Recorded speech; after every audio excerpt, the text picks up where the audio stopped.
Okay, hi everyone. I'm very glad to be here to present our work, and I am Xin Tong.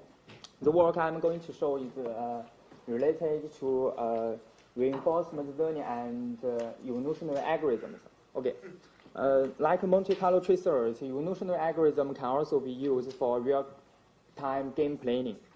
And in this paper, we want to combine rolling horizon evolution with reinforcement learning. And we introduce two neural networks, a policy network and a value network. They can provide the prior knowledge for the forward search of the rolling horizon evolutionary algorithm, and we call it PRGA. Before I introduce PRGA, let's first have a look at how RHA works. At each time state S, RHA can be viewed as optimizing an action sequence of H steps, that is A0 to H minus 1. H is the planning horizon, and R is the single step reward, and gamma is a discount factor. The objective of the optimization is to maximize the reward connected during the H steps plus RF. RF is the estimate of the future reward after H steps. It can be estimated by performing routes. Okay, we first encode action sequence A0 to H minus 1 into an individual, and then we use a specific evolutionary algorithm to optimize it. After optimization, we record the best individual as A star 0 to H minus 1. And then we take the first action, A star 0 to execute. To sum up, each time we optimize an action sequence of H times, and then we take the first action to execute.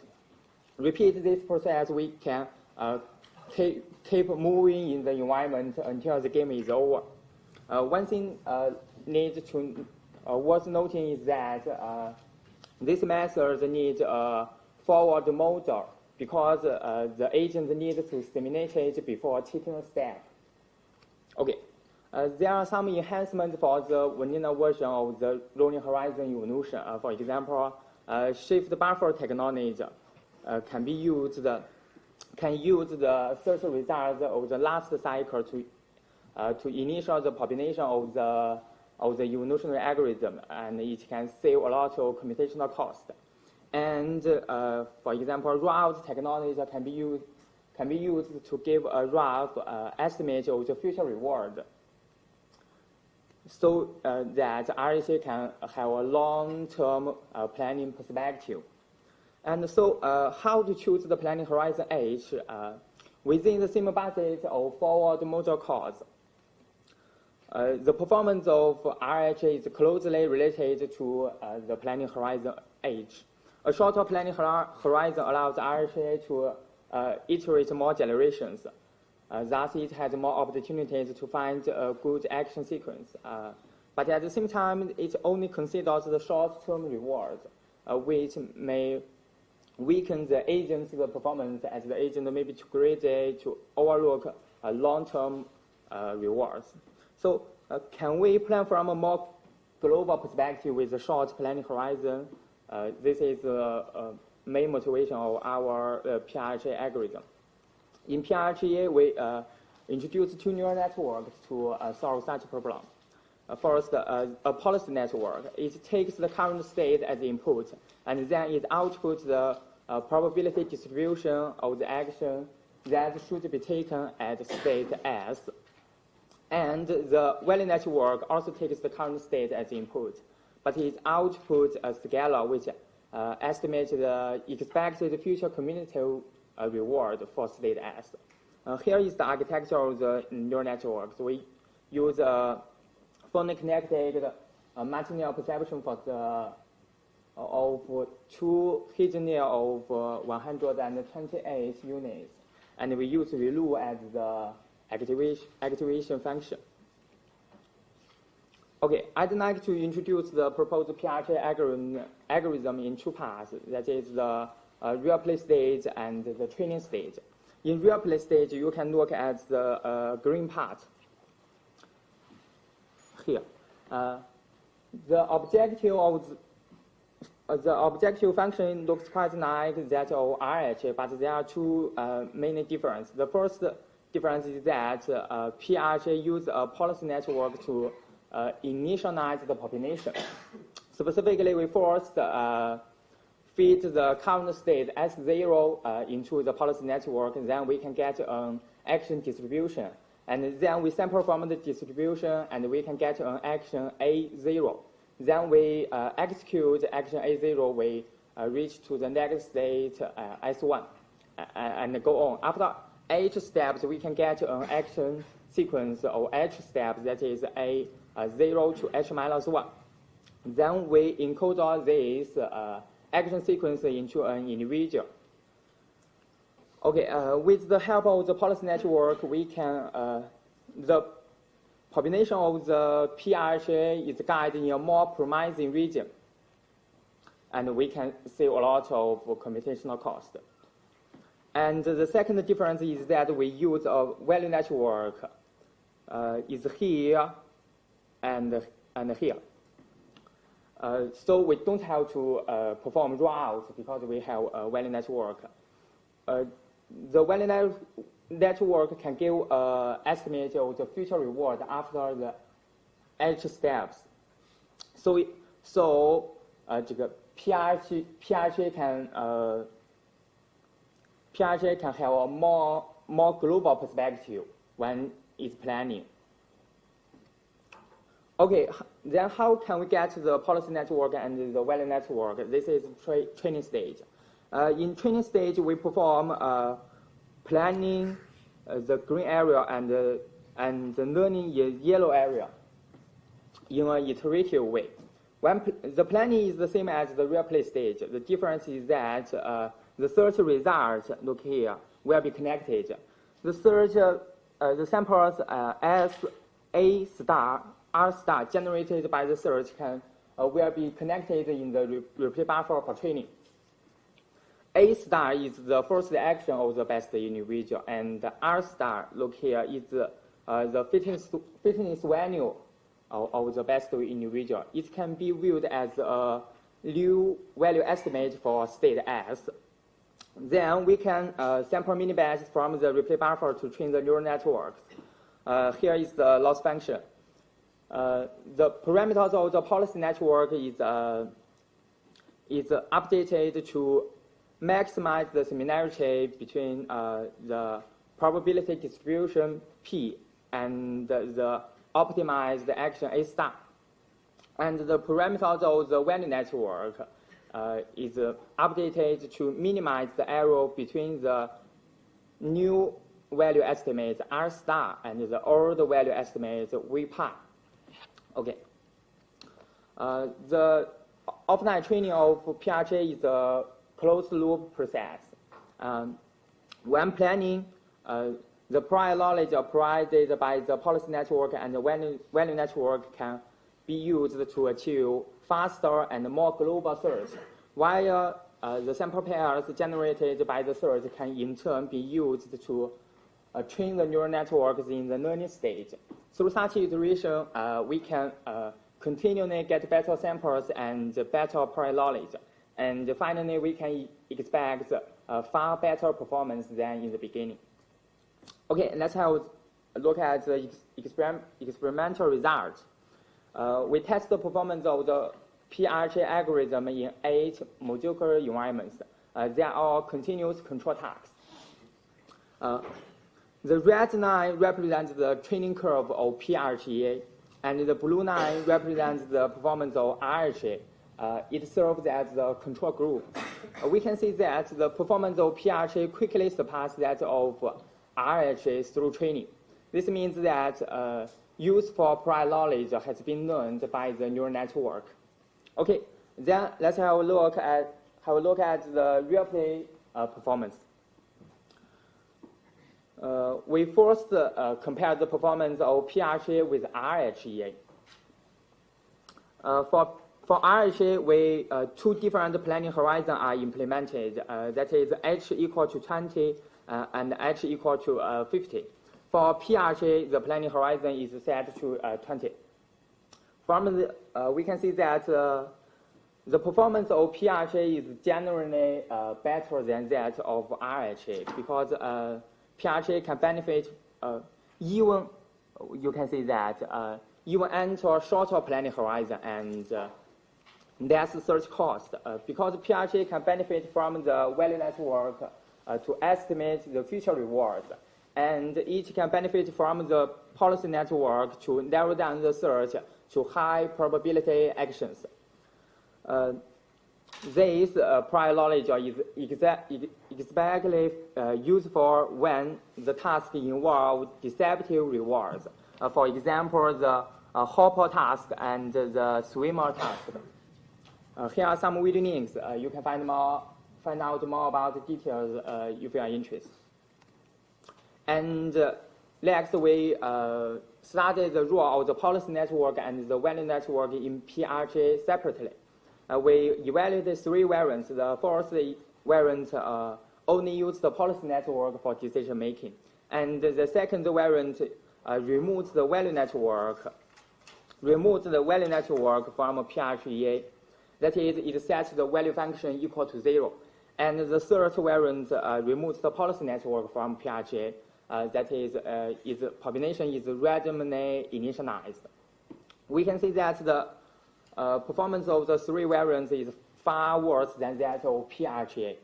This is natural because the policy network and the value network are trained to work together.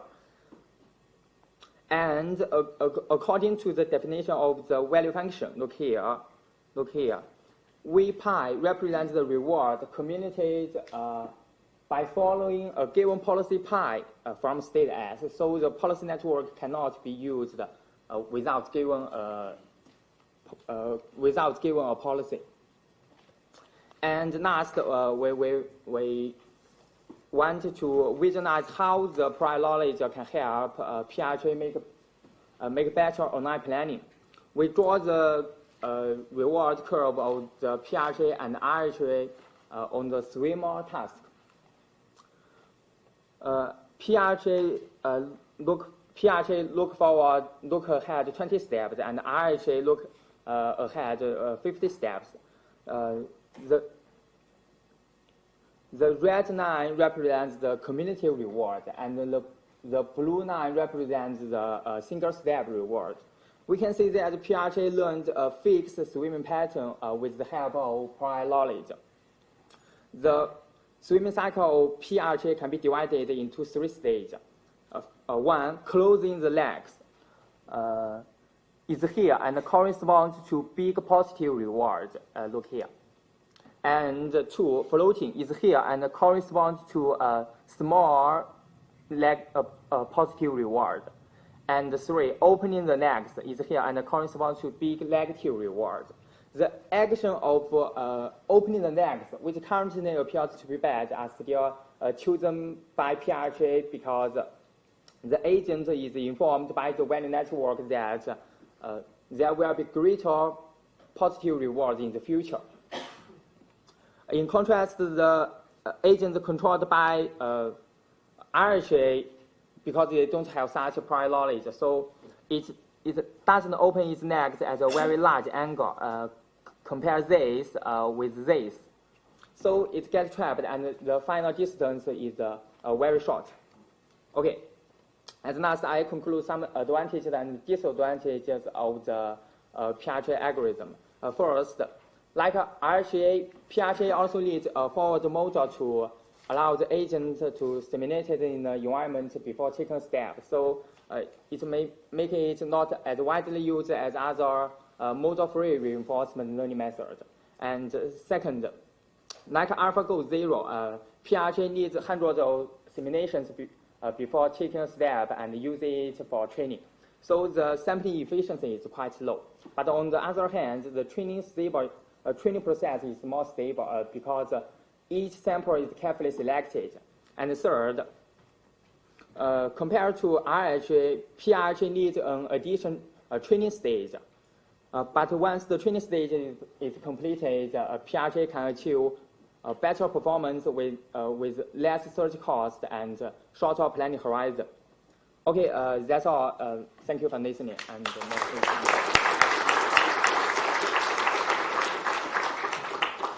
we have the break, can we have the second speaker start set up?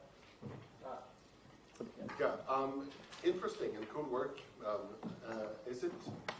Does the policy network output just the next action or the next sequence of actions? Does it suggest the whole sequence or just one action? One action, and we repeat each time, so we get an action sequence. Oh, so you use the policy action at each point? Yeah, policy network, yeah. Yeah. That's how you do one.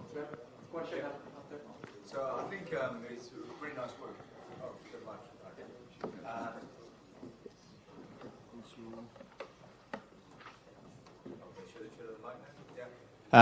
Here we go. So very nice work. Have you tried? So one of the things using these networks, it makes it slower than the original. So in some of these systems, the forward model is very fast, and so you can potentially do many simulations. But if you add in the cost of the policy network and the value network, it means you can't do so many rollouts. You can't do so many simulations. So have you considered also the computational cost? For example, maybe with the policy and the value network, you can only have a sequence length of 20 and evaluate it 100 times. Maybe without the network, within the same CPU time, you could evaluate it 10,000 times. And so what you lack in the guided search, you might make up for a little bit. Probably still wouldn't be as good, but you might make up for a little bit in the more exhaustive search. Actually, the forward process of the neural network is very fast compared to one simulation environment. Yeah, okay. I think that's probably true for the Mujoko ones, but for some games, the actual simulation step is incredibly fast. So in some games, we can simulate more than a million or perhaps even 10 million game ticks per second. Actually, Mujoko is, I think its simulation is quite fast. There are many more slow simulations like Atari games. Yeah. Okay. Yeah, good. Let's take the speaker again.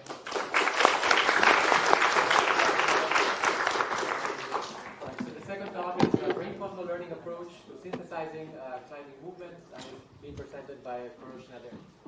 Thank you.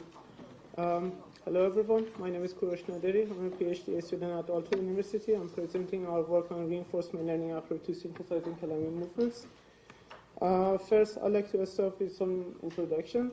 We focus on indoor climbing because it's a fast-growing sport and it has been approved to Tokyo Olympics 2020. On the other hand, it's a challenging sport, meaning that you need to plan your movements before actual climbing. And if you do wrong movements on the climbing wall, you may hurt yourself or get really tired and actually cannot complete the route. There are many applications that can actually benefit from an AI approach to synthesizing climbing movements. For example, recently Volomotion is a company started in Finland, introduced augmented climbing wall that actually attracted many people toward this sport. For example, in this scene, an AI can be used as an NPC to play against a human user, or it can be used as a coach AI to actually guide the user toward the best movement given the situation. And another application would be to use these climbing movements inside an interface. So the user can actually interact with the interface to get mental imagery preparation before actually climb the climbing wall.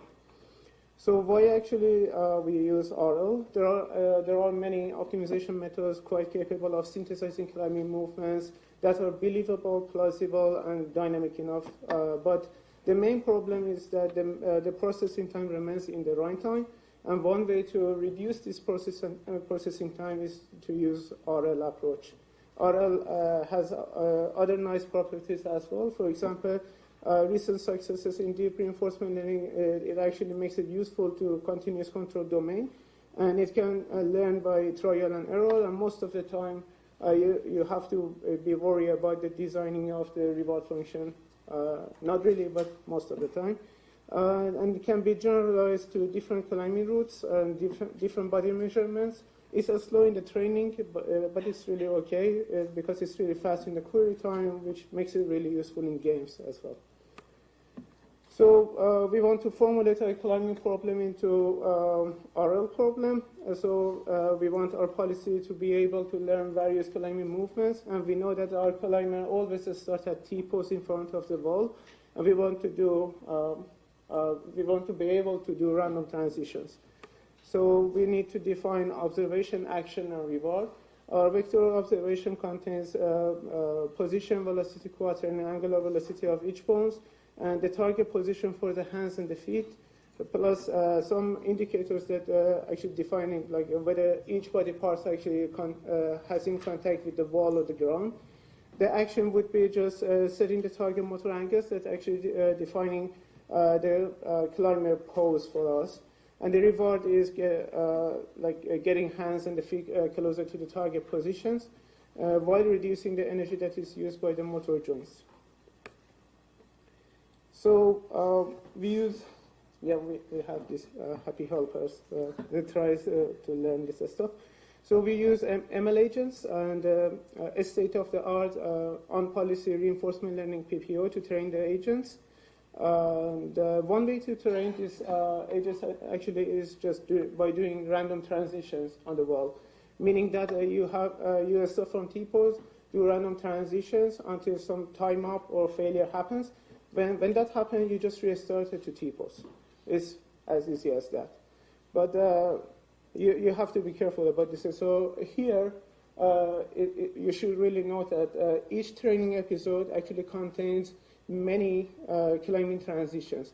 So after the training, you will see that these climbing movements actually depend on each other. So by the training like this, you would actually introduce some dependency between the movements, which is not that we want.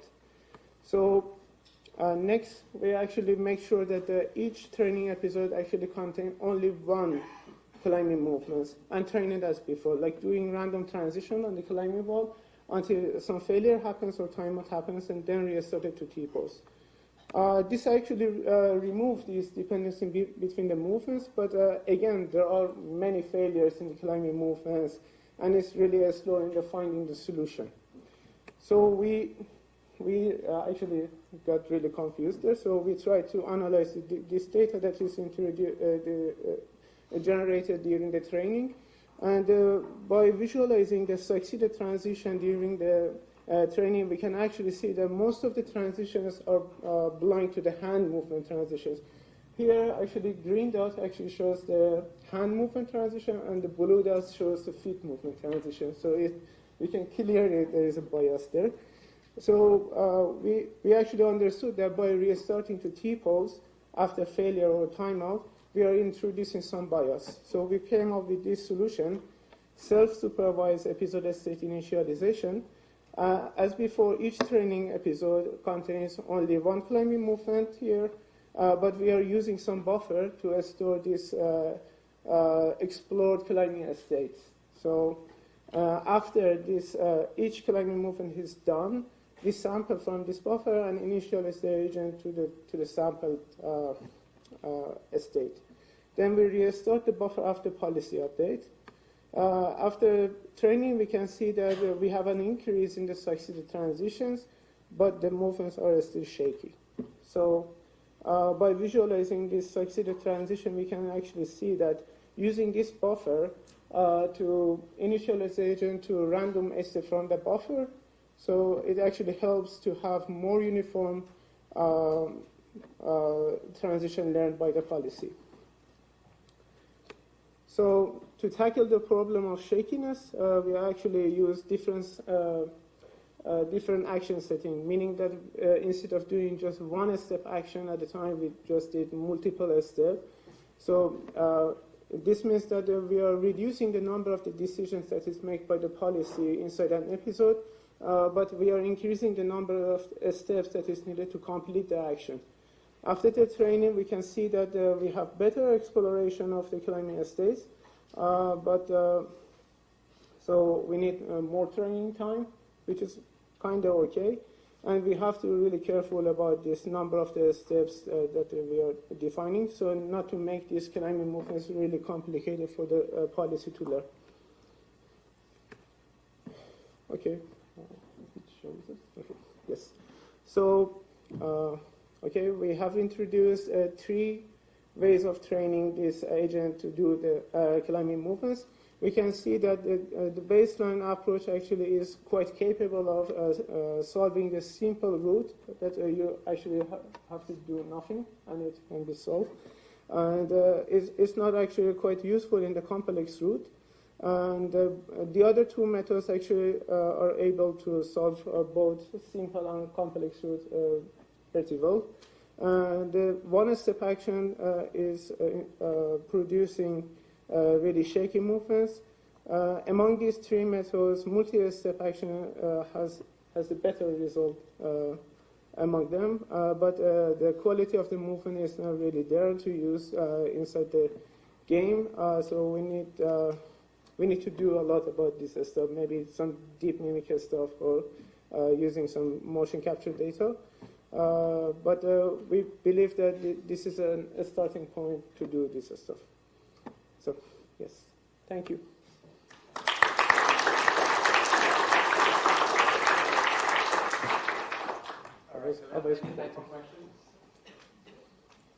So on the graphs that you showed in the presentation, the ones with the yellow background, could you do... yellow background, let me just...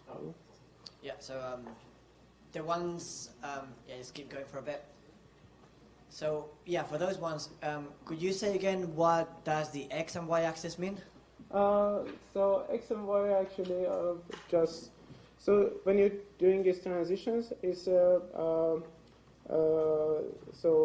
it's actually is the transition in the reference point to the agent. So so it means like how much you move your hands from the center of your body. Is just meaning that. So it's actually X and Y. So okay, so what those are showing is that there is way more hand movement than feet movement yes, going on. exactly. So the distribution, this is the succeeded transitions that is done by the agent while it's trying different movement. And it just shows that you only learn the hand movement pretty well, but you cannot actually move your feet. Okay, thank you. Something like that. Any more questions? Yeah, just curious. So you intend to transition this to be used on a real wall by a real climber, right?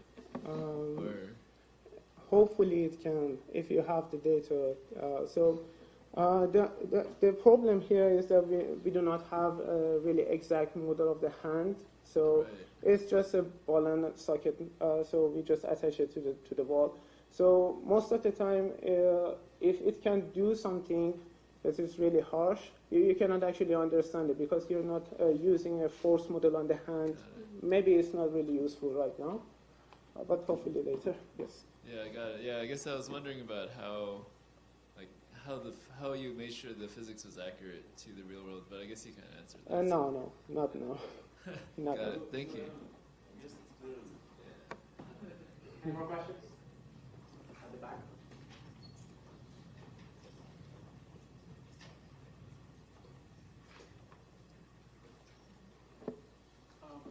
My question is more about that positioning. So it seems that the agent is trying to move the hand in multiple positions. Does the agent know where the sockets are? Yes. Or because it seems still a bit random sometimes? No, it's not completely random. So the vector observation actually contains the target position for the hands and the feet. So maybe at the beginning it's quite random, but after a couple of training iterations, it can actually understand when the target is here, move the hand over there, not just doing this. So, yes. Any more questions? So I do have final question, just some details.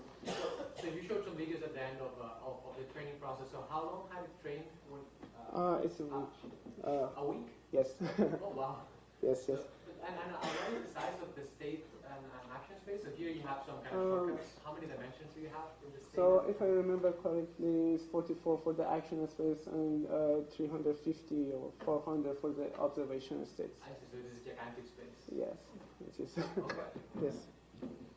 And if you use some other action setting, for example, a spline, so you have to include that into observation as well, so it's even bigger. So. Yeah, but with such a high dimensionality, I can imagine that the network is going to have a very, very hard time trying to find the actual policy.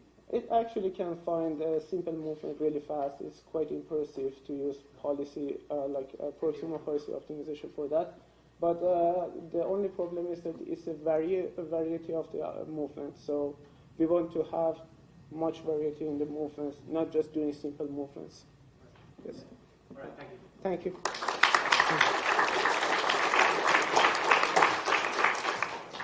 All right, and the final talk in this session is deep reinforcement learning to train agents to survive in a multiplayer first-person shooter. Some preliminary results, and it's going to be presented by Dario and Maggiorini. Yeah, thank you, Chairman. Just one sec, please. Okay. What is this? No. Okay. Okay. As of today, we already know that esports are a really ramping up phenomenon. What we believe, at least in our lab, we do believe it, that AI do have a role in the evolution of esports. Right now, we can think about the creation of reliable teammates. Tomorrow, it's not impossible that we will see the coming of completely automated teams. So there will be teams composed only by artificial intelligence. Then training such teams will be the problem, because training with human intervention is going to be almost an impossible task. It's already been done, yes. The state of the art is already reporting at least two major contributions. One is OpenAI, which is playing Dota, and another one is a paper presented last year in this same conference, with the old name, but this same conference, about, from Electronic Arts. And this do, not going to go too deeply here. Basically, with OpenAI, we're playing Dota, and there's this team playing, playing with slightly different version of himself to evolve into the best team possible. And they're using cutting-edge technologies like state-of-the-art reinforcement learning, like proximal policy optimization. And on the other side, we have this imitation learning for 3D games, which is also using deep reinforcement learning. And in this case, we are needing some human experts because they are imitating the way to play of the human experts. So you need some pro player to get started from. So our goal is basically understanding if we can train some completely automated artificial intelligence team, starting from nothing, but we didn't like the idea to have one single map.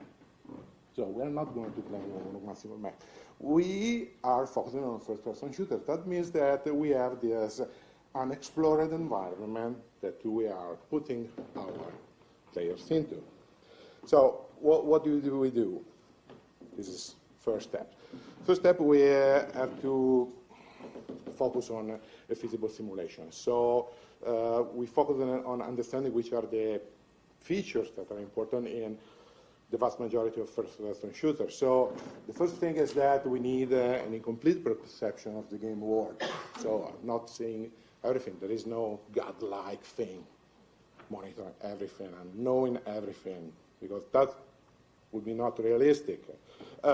We have a set of skills like hiding or luring in the open or shooting in the back, which is not actually a skill, but that's fine. And we have to define a reliable analyst behavior.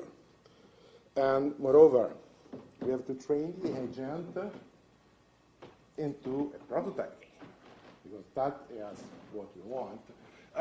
And we didn't want to have a human intervention for two reasons, because human intervention is not what we are looking for, and human intervention is taking too long.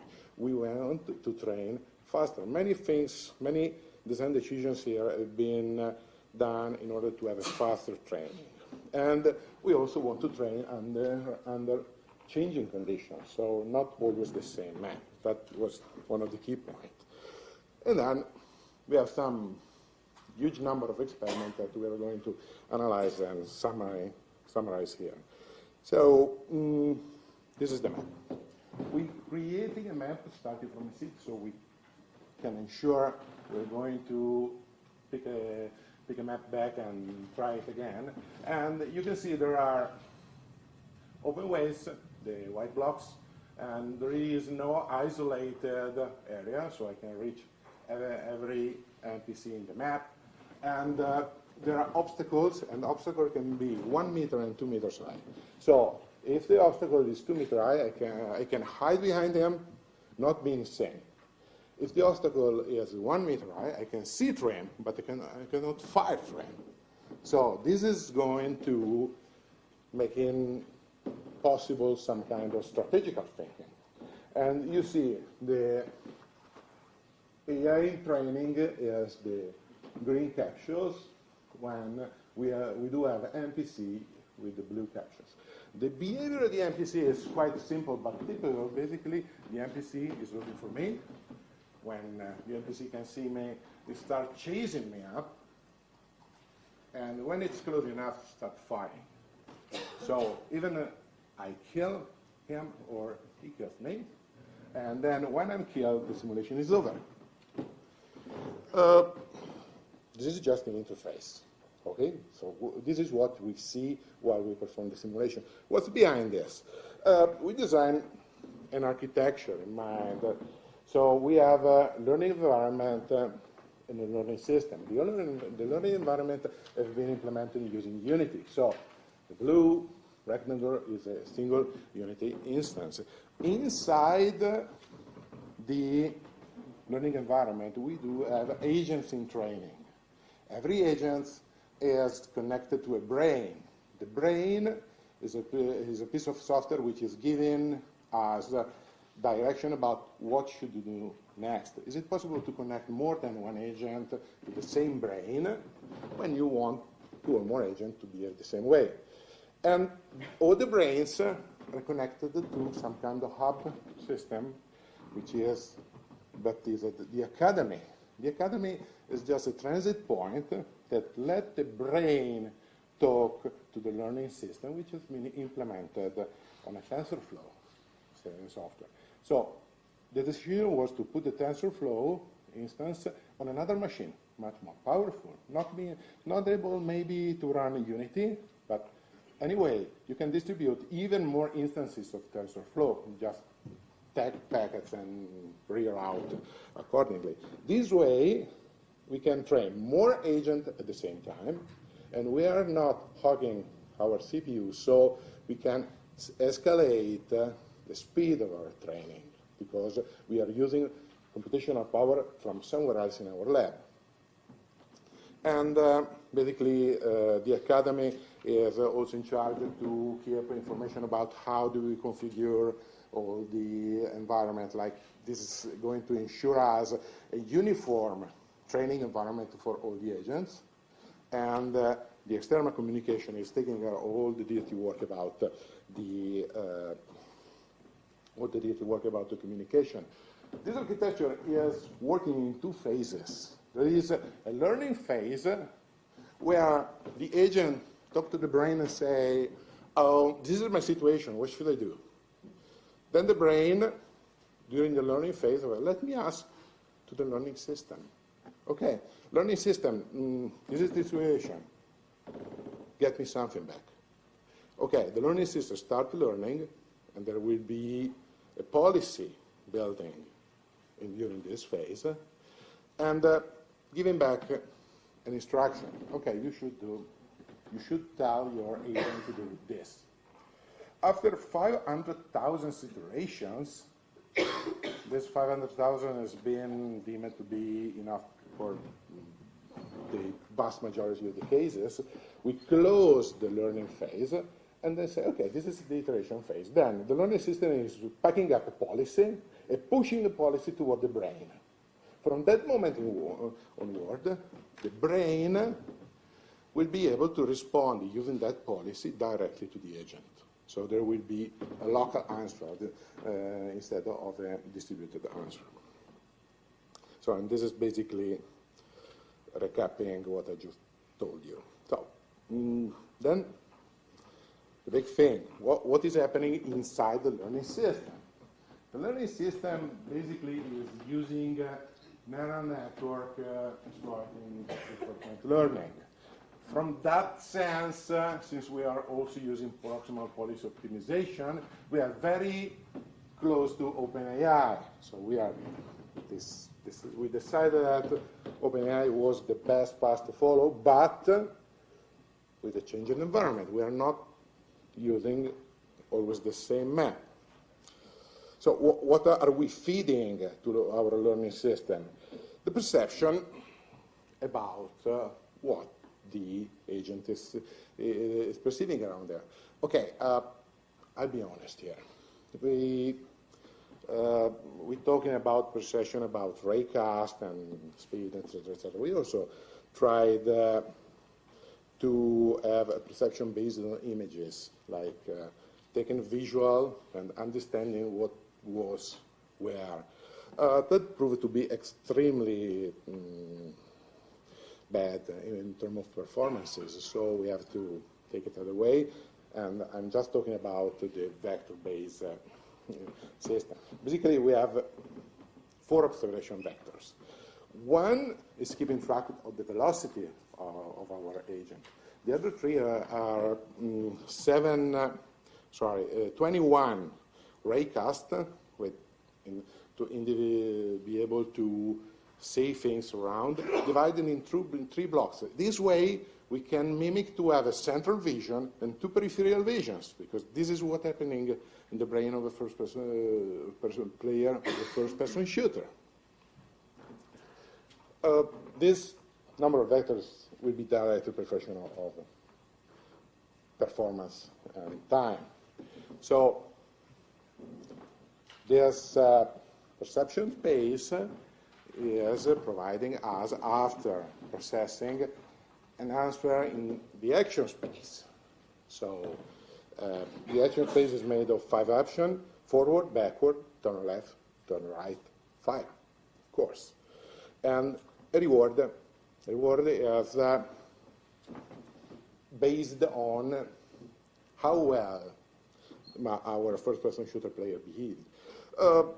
We just providing negative reward if you stand still or you are just covering.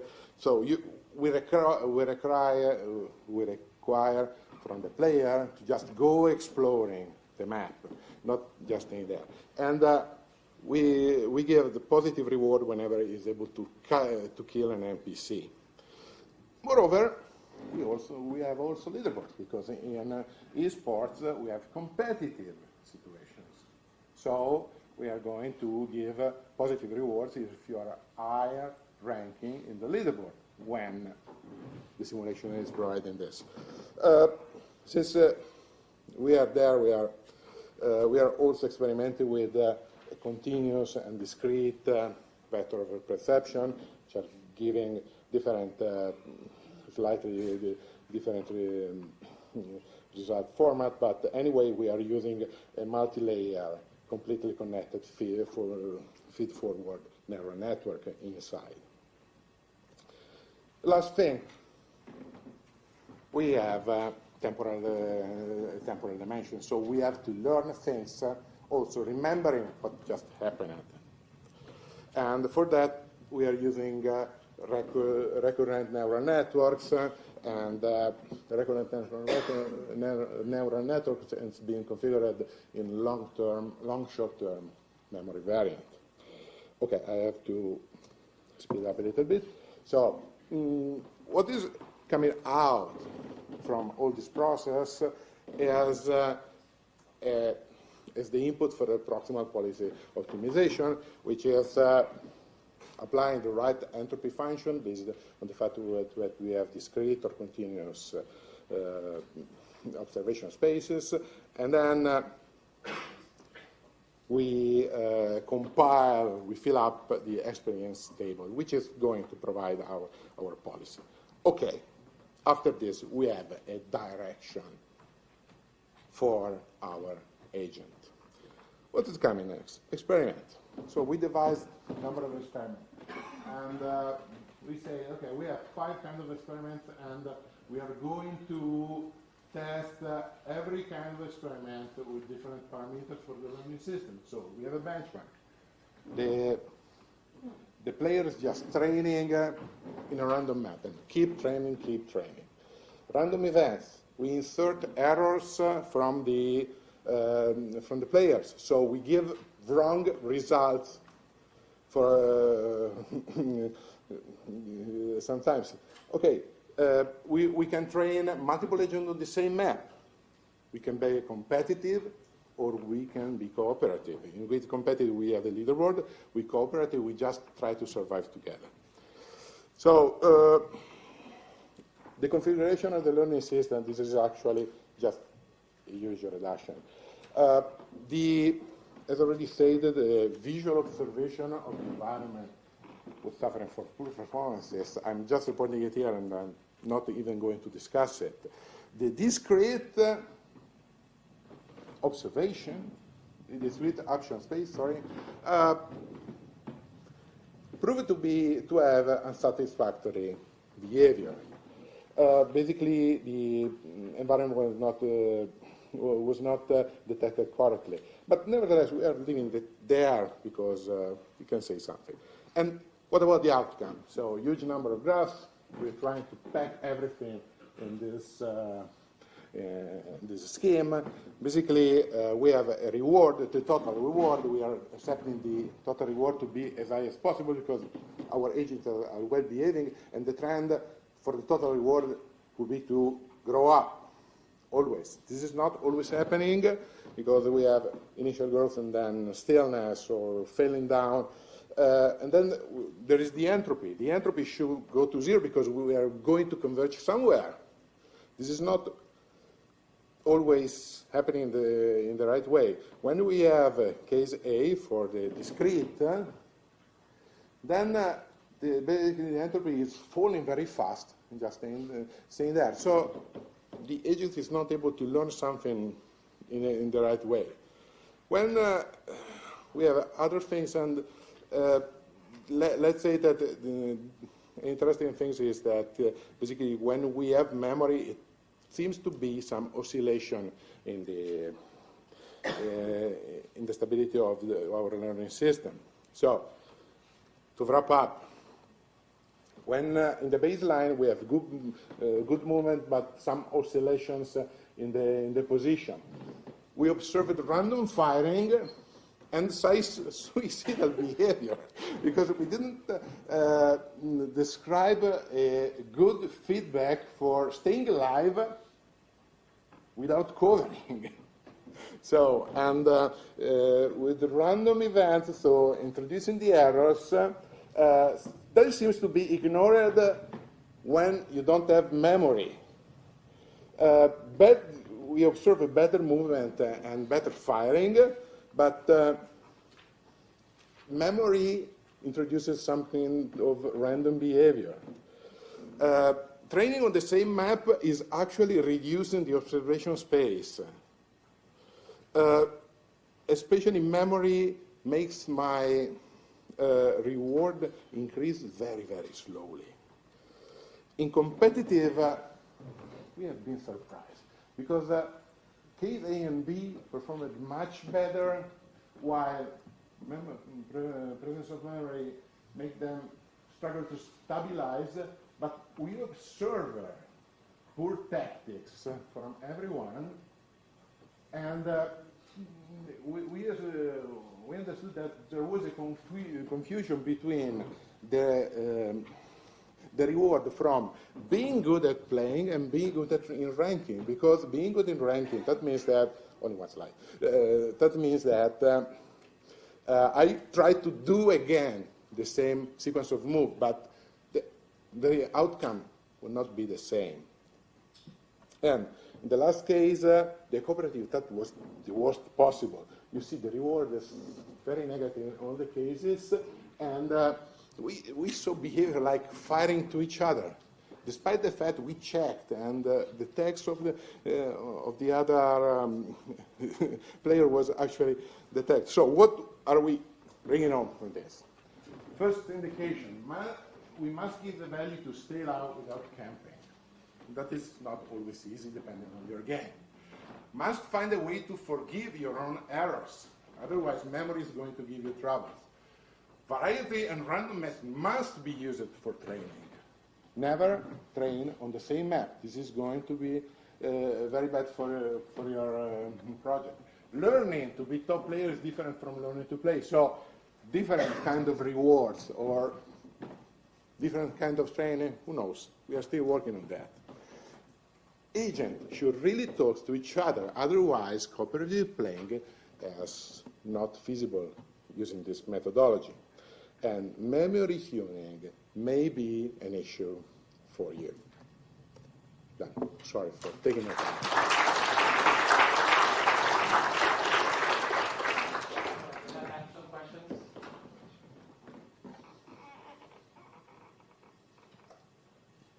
No one.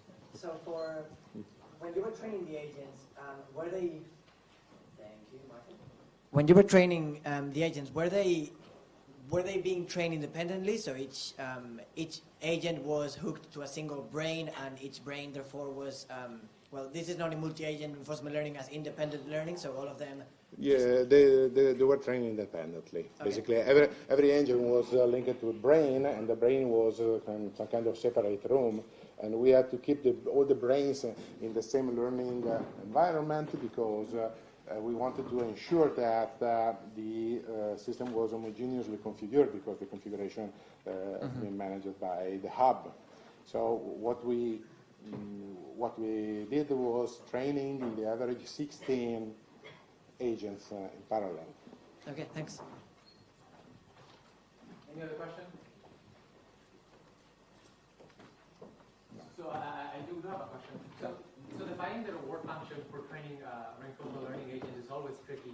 And I noticed that in your reward, you added what is usually called shaping rewards, like not standing still or exploring. Basically, these incentives so that it's not just a single reward at the end. So did you try training without these incentives, just having like kill or No, we didn't, because we have discussion with the game designers dealing with the first-person shooters, and we ask, okay, what do you think is going to be a believable artificial intelligence taking care about?